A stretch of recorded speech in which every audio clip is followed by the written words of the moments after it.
ready to unlock the hidden potential within your Google Sheets and transform raw data into compelling insights. In this quick tutorial, we'll walk you through connecting Google Sheets to Qlik Sense so you can leverage collaborative data for real-time analytics. Let's get started.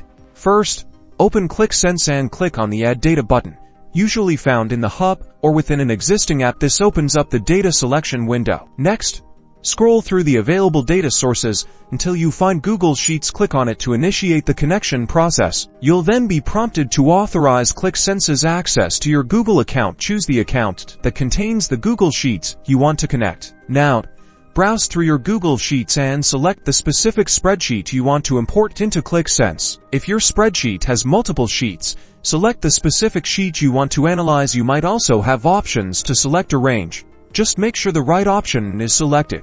Qlik Sense will now display a preview of your data. Take a moment to verify that the data is being imported correctly and adjust any settings if needed. Finally, click the Load Data button. Qlik Sense will now import your Google Sheets data, making it available for you to create visualizations and perform in-depth analysis. And that's it. You've successfully connected Google Sheets to Qlik Sense. Now you can start building interactive dashboards and uncover valuable insights from your data. Enjoy.